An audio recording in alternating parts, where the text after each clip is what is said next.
Estudiante, ¿sabes que en Andalucía se encuentra una de las pocas construcciones humanas del mundo que se ven desde el espacio, desde el satélite de Google Maps? Si estás volando en un avión y casualmente pasas por encima de esa región, verás kilómetros y kilómetros de plástico, tanto que tendrás la sensación de estar volando sobre un mar de plástico. Sí. Y es que la realidad es que es un minimar de plástico porque hay más de 300 kilómetros cuadrados de tierra cubiertos por este material. Y esto lo convierte en la construcción artificial humana más visible desde el espacio. En el episodio de hoy te voy a contar qué es esta construcción y por qué es tan curiosa esta zona de España.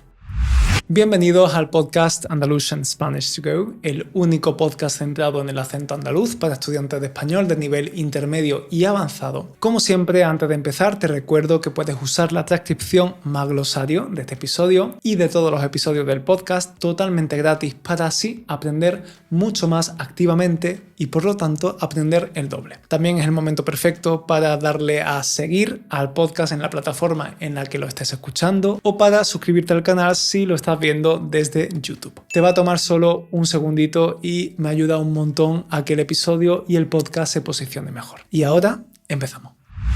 Estudiante, este mar de plástico, que no solo es una descripción, sino que se le conoce por este nombre realmente, se encuentra en la provincia andaluza de Almería, en el sur de España. Y toda esta superficie de plástico que veis en el vídeo o en la transcripción del podcast no es un basurero con millones y millones de bolsas de plástico. No, son invernaderos. Un invernadero es un recinto o construcción donde se mantienen las condiciones de temperatura adecuadas para cultivar ciertas plantas, ciertos frutos y verduras. Los invernaderos son una de las técnicas que se utilizan en la agricultura para cultivar de forma intensiva y a gran escala. Pero lógicamente este paisaje, que ahora se puede ver desde Google Maps, no siempre ha existido, claro, porque no siempre ha existido el plástico además, ¿no?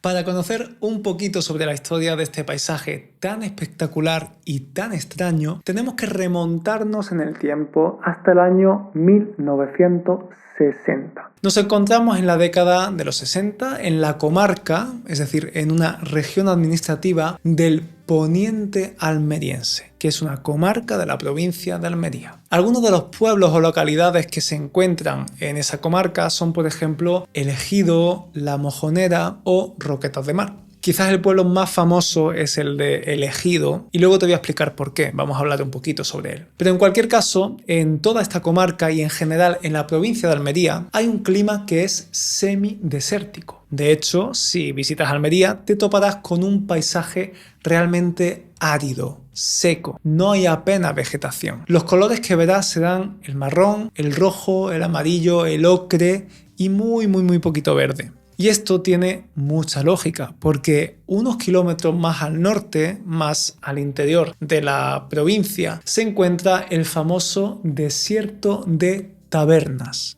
Sí, un desierto, el desierto de Tabernas. De hecho, es muy interesante porque el desierto de Tabernas es el único desierto de toda Europa continental. Sí, hay otras zonas europeas, en Italia y en Grecia, por ejemplo, que son casi desérticas, pero no llegan al nivel del desierto de Tabernas. Que por cierto, en algún momento haré otro episodio sobre este lugar porque ha sido el escenario de muchísimas películas del oeste de Hollywood, de esos westerns que había en el siglo pasado. Si te gustaría que lo hiciera, pues házmelo saber en la pregunta de Spotify y también en los comentarios de YouTube. Así que bueno, teniendo en cuenta que hay un desierto cerca, pues es normal que toda la región sea muy seca. Y lo que intento decirte con esto es que a priori no tiene mucho sentido que una zona tan seca se dedique a la agricultura, ¿no? La falta de lluvia no suele ser muy propicia para el cultivo. Y sí, efectivamente, en la década de 1960 solo se cultivaban algunas cosas muy puntuales, pero un fruto autóctono que sí que se cultivaba eran las uvas. Así que podías ver muchísimas parras. La parra es la planta de la que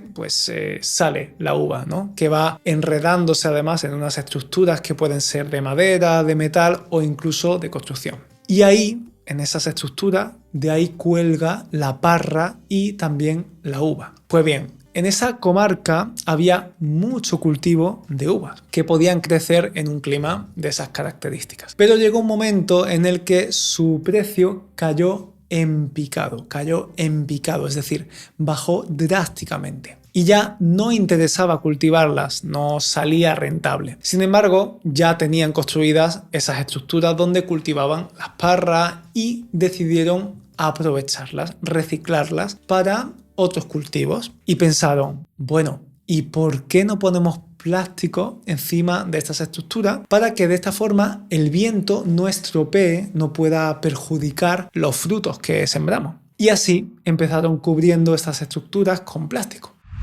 Estudiante, antes de continuar y aprovechando que estamos hablando de una región de Andalucía, una región con un acento bastante fuerte, además, quiero recordarte que si estás viviendo en Andalucía y no comprendes a tus vecinos, o si tienes pensado venir a la región, pero tienes miedo de no poder comunicarte con la gente local y crees que esto te está impidiendo integrarte, mi curso online Entiende el acento andaluz te ayudará. Es el único curso centrado en la comprensión de los acentos de Andalucía y ya ha ayudado a más de 200 estudiantes. Espero que a ti también te ayude. Te dejo el enlace en la nota del episodio y también por aquí.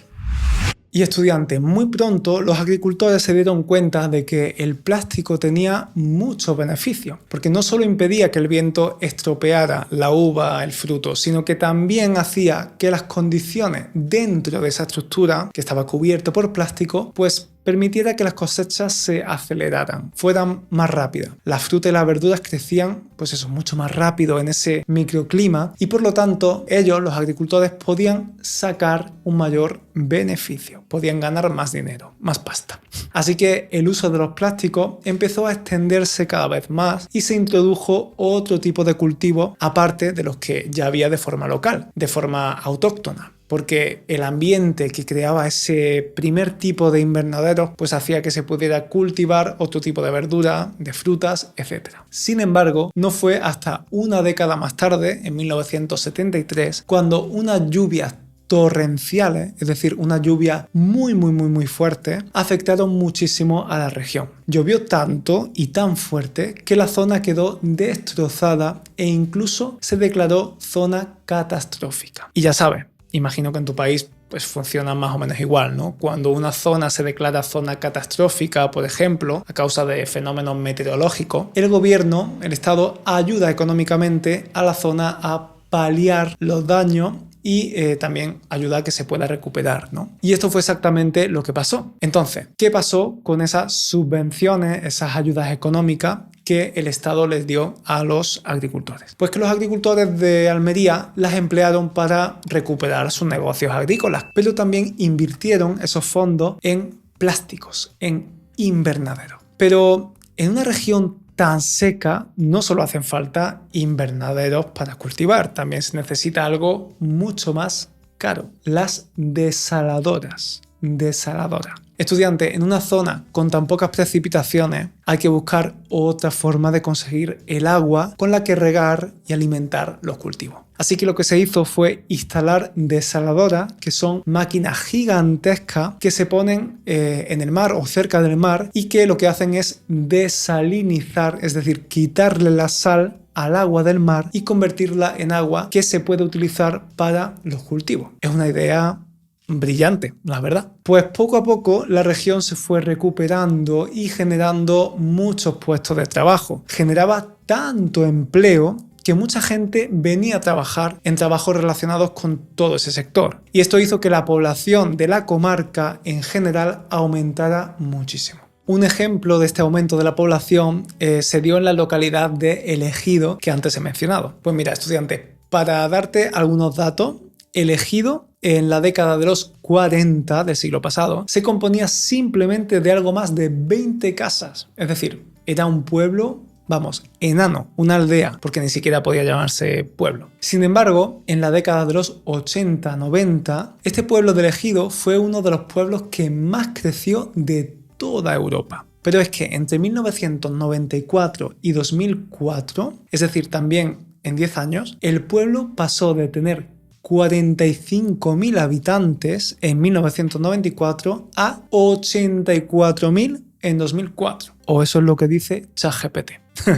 Yo he ido a la fuente y parece ser que es así, pero con ChatGPT nunca se sabe. Pero bueno, el caso es que la grandísima mayoría de esas personas eran trabajadores que iban a trabajar a esos invernaderos, a esas fincas que iban surgiendo. Pero, ¿qué está pasando hoy en día, en 2025, con este mar de plástico? Pues resulta que en la actualidad, desde el mar de plástico, se produce y se exporta no solo a otras partes de España, sino realmente a toda Europa. Y se produce tanta fruta y verdura que junto con el resto de Andalucía convierte a la región en el mayor productor y exportador de frutas y verduras de toda Europa. Por algo, Almería, junto con la región vecina, que es Murcia, es otra comunidad autónoma que está colindando, se consideran la huerta de Europa. La huerta de Europa. ¿Y qué es una huerta? Pues bien, huerta es el terreno que tenemos, por ejemplo, en el jardín de casa o en algún campo para plantar alguna fruta, hortaliza, verdura, etc. Y como puedes imaginarte, este volumen tan grande de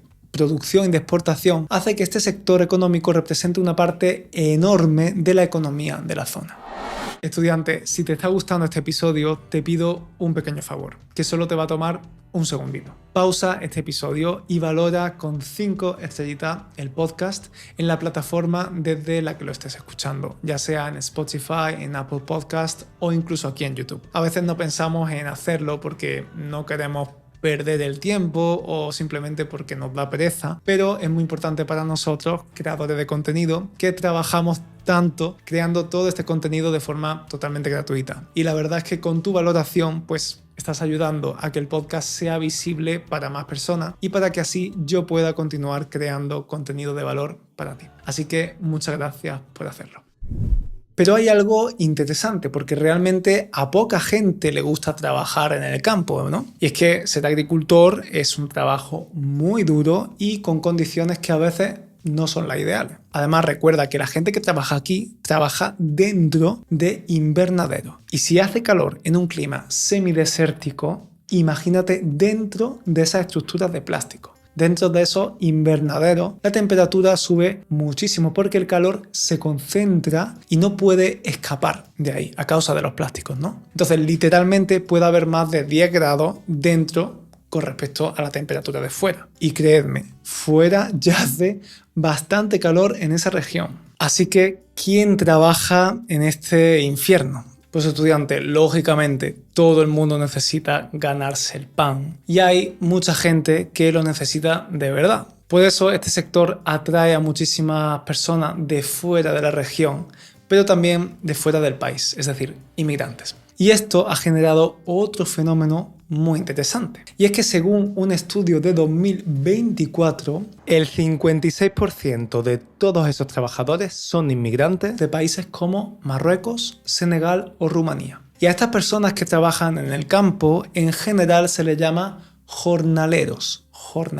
¿Por qué? Pues porque habitualmente ellos cobran un salario en función de las jornadas que echan, es decir, de los días trabajados. Y aunque esto realmente pasa en otros sectores también, creo que solo se usa el término jornalero en el ámbito del campo, del sector agrícola. Y ahora, pues me voy a meter en un terreno un poco espinoso, que tiene muchas espinas, como la rosa. Así que cuando entramos en un terreno espinoso hablamos de un tema un poco delicado. La presencia de tantos jornaleros en esta zona lleva a situaciones delicadas, complicadas. Para empezar, como he dicho, el trabajo ya de por sí es muy duro, pero es que además con las temperaturas de dentro de los invernaderos las condiciones empeoran. Además, como pasa siempre con sectores primarios como la agricultura, los salarios no siempre son buenos o incluso decentes y lo que es más preocupante, esto significa que las personas que son autóctonas y vienen a trabajar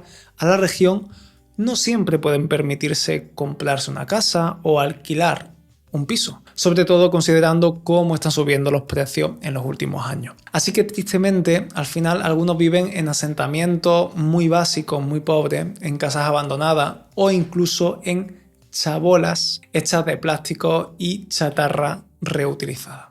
Todo este vocabulario lo tienes en la descripción, que es bastante específico. Y algunas de estas casas, que repito, no son casas, son más bien chabolas, pueden verse entre los propios invernaderos. Entonces, si vas por allí en coche, pues vas a poder ver esos asentamientos de solo algunas casas donde viven esos jornaleros, esos trabajadores que con su sueldo no pueden comprar algo o alquilar algo. Y por supuesto esto tiene riesgos para la salud y la seguridad de esas personas. No ayuda tampoco a la integración y también puede llevar a situaciones de explotación laboral. Y bueno, pues ese es el lado social, pero lógicamente una agricultura tan intensiva y que usa tanto plástico también tiene un gran impacto para el medio ambiente. En fin, que como he dicho antes es un terreno muy espinoso, pero honestamente creo que es un problema humanitario con el que se tiene que hacer algo y en mi opinión debería haber una solución institucional ya, inmediatamente. Y estudiante, para esto no me ha hecho falta preguntarle mucho a ChatGPT, ya que es algo que yo he visto en primera persona con estos ojitos. Hace un par de años estuve de vacaciones precisamente en la región de Almería, no en la zona de los invernaderos del mar de plástico, pero sí que tuve que pasar por allí para llegar a mi destino de vacaciones, ¿no? Y fue una realidad que, pues eso, que yo vi con mis propios ojos y la verdad es que es bastante impresionante y da también mucho que pensar. Vas por la carretera conduciendo y ves invernaderos e invernaderos al lado y al lado a unas temperaturas que superan o rozan los 40 grados y ves a un montón de jornaleros, de trabajadores que vuelven después de trabajar a esos asentamientos donde viven en bicicleta o caminando. Y también se puede ver pues algunas de esas viviendas, ¿no? Así que bueno, pues normalmente siempre comparto cosas bonitas de Andalucía, pero considero que también es importante visibilizar otras realidades porque, como en todas partes, todo tiene luces y sombras, ¿no? Por una parte, el mar de plástico es algo muy curioso, es un paisaje espectacular, pero por otra parte esconde una realidad que no es tan bonita ni mucho menos. Yo he optado por mojarme. Mojarse no solo es mojarse con agua, ¿no? Sino que también en un sentido figurado nos mojamos cuando nos pronunciamos, cuando damos nuestra opinión sobre un tema complicado. Pero bueno, si queréis saber más sobre esta zona y sobre pues, todo lo que implica el mar de plástico, podéis ver una serie de televisión que salió en 2015 y que se titula precisamente así, Mar de Plástico. Y básicamente pues, cuenta una investigación del asesinato de una chica que tiene lugar en esa zona. Según he comprobado, a día de hoy, 2025, en verano, podéis verla en Amazon Prime, A3 Media Player y Movistar Plus. Así que bueno, pues ya tenéis un plan para este fin de semana. Y hasta aquí el episodio de hoy, estudiante. Si te ha gustado, la mejor forma que tienes de apoyarme es darle 5 estrellitas, no menos, en la plataforma donde estés escuchándome y también seguir el podcast para que, pues eso, las plataformas posicionen mejor el podcast y lo recomienden a otros estudiantes. Y si lo estás viendo desde YouTube, pues dale al like y suscríbete. Nosotros nos vemos en el siguiente episodio. Chao, chao.